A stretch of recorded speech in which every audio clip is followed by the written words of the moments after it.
Morning, everybody. Happy Thursday. We're back in Lawrenceville. Today is going to be the day we decided to finish all framing and drywall 100%.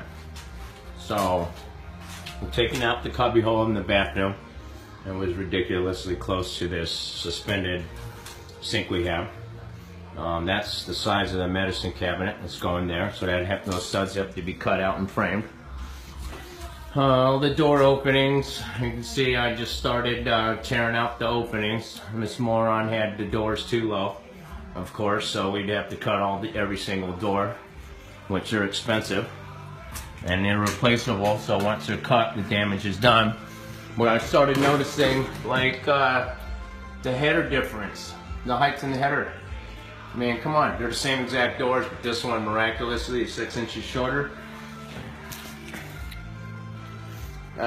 We did remove this doorway completely, so we're gonna have to fill that in with plaster and, of course, corner bead this.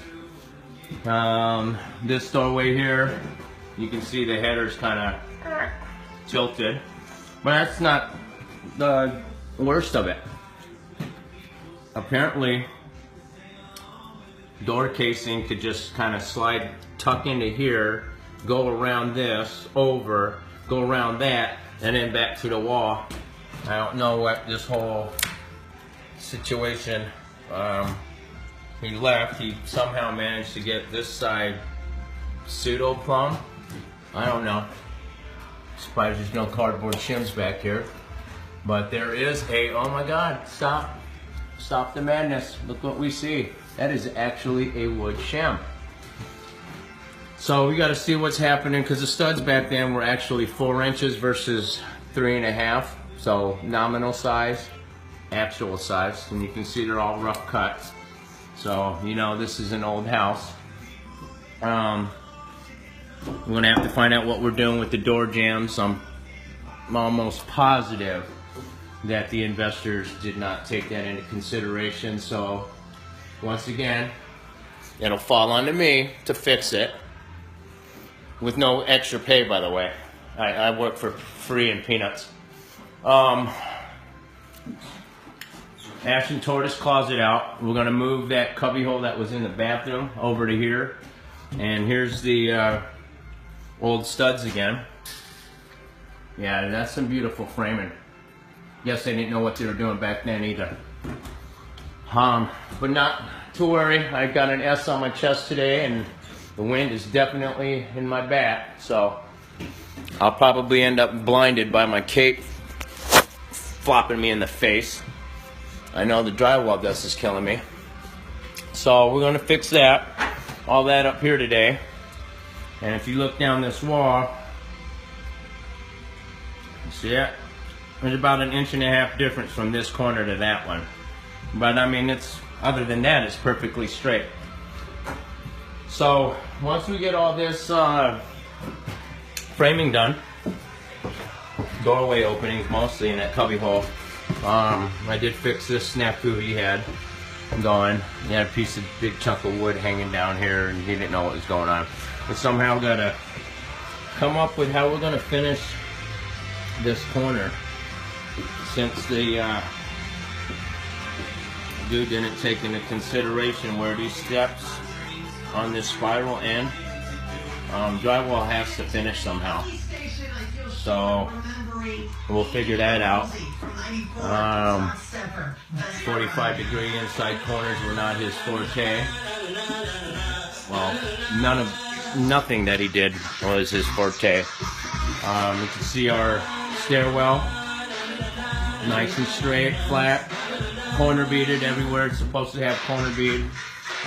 Downstairs is pretty much 100% ready for paint, except for the stairwell. There's some minor touch-ups that got to be done. I went through everything in this room with the fine-tooth comb. It's as ready as it's going to be. I'm not going to fix everything that this guy did. I don't have the time.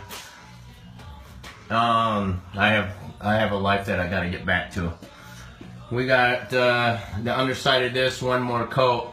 if you're looking, you can see like when you start spreading joints for a flat finish, you pretty much end up like with everything being white, because you got to spread your joints so far. This will probably disappear to about here, so it's almost all flat drywall mud. Even though nothing's smoother than drywall, try to keep some of it, but to spread your joints up below and above them, you end up spreading so much mud by the time you get there. It's basically about a foot in between that isn't mudded, and that's everywhere. And if you don't see that on your house, again, I don't mind saying this, they did it wrong. I'm about sick of these guys that get paid way better than we do, and they don't know what the F they're doing. Because I certainly do. And anyway, well, the bathroom's ready to rock. You can see, right? I didn't do all the ceiling. I just did the joints, spread those out. I didn't hang any of it, is what I'm getting at. But I went over the bathroom. Everything is as good as it's going to get. The only thing that we haven't taken care of is that situation there. That just looks ugly, having a clean out sticking out of the wall. So we're going to fix that. But we have to get rid of that funky ass toilet first, and I'm not touching it. Still got to do some sanding up in this room. It's no longer a priority to me. I'm trying to fix everything else. I can't screw around with that stuff. You can see, nice and straight, clean, pretty. Easy to do. It's the end of a wall. Knife between your corner beads. It's so easy, he couldn't figure it out. Started the taping process here. See some of the, we didn't get to see too much of this window in the previous videos because it's all been locked up. Boarded up, keep the neighbors out because of all the tools we have in here. So, yeah, today we're gonna try and get all that done so we can get rid of some of that mess. I need room to work, and it's driving me nuts.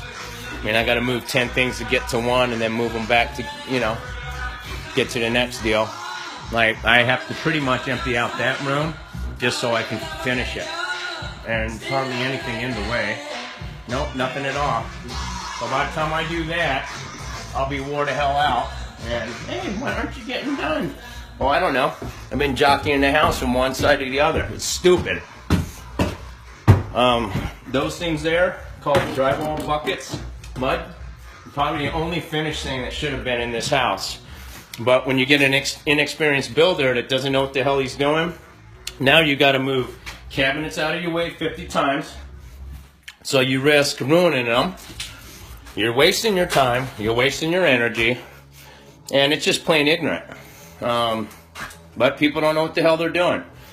That's why they hire real contractors to do it. But even then, people don't listen. They think they know. And they don't. They really don't. Just like this shower. This entire shower, we're getting paid to rip completely out.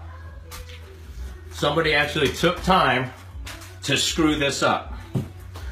Subway tile, okay, easy to do, right? Look how thin the joints are, right? So there's hardly any grouting. At what point did you walk away from the job thinking corners spread like that was acceptable when these are your grout joint sizes? Was it so hard to butt that tight and actually line them up? I mean, God forbid.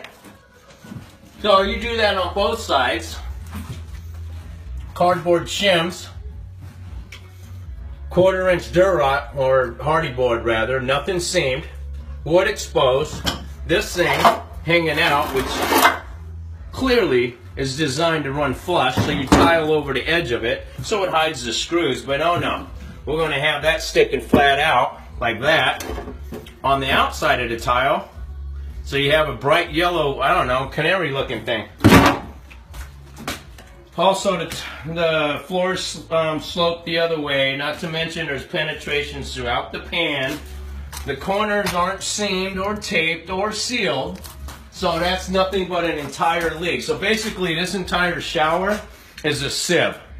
You can drain spaghetti in this thing. But I wouldn't want to take a shower in it because it's going to ruin your first floor. The ceiling, the floor, the walls, you know, everything that water could penetrate through. Again, hire a professional contractor. Driving me nuts. So, yeah. Look at my slivers. Don't work your way down, work your way up. I don't know how to lay out, so I'll probably do exactly what he did. It was acceptable for him. It should be acceptable for me, right? At least mine will be straight slivers. No, I'm not going to do that, people. You know me better than that by now. Anywho, happy Thursday. That was my rant and rave and complaint for today. Just so sick of seeing such wonderful craftsmanship like this. Again, this smooth wall I haven't even bothered to get to. I mean, alligator tears. All right, at the movies.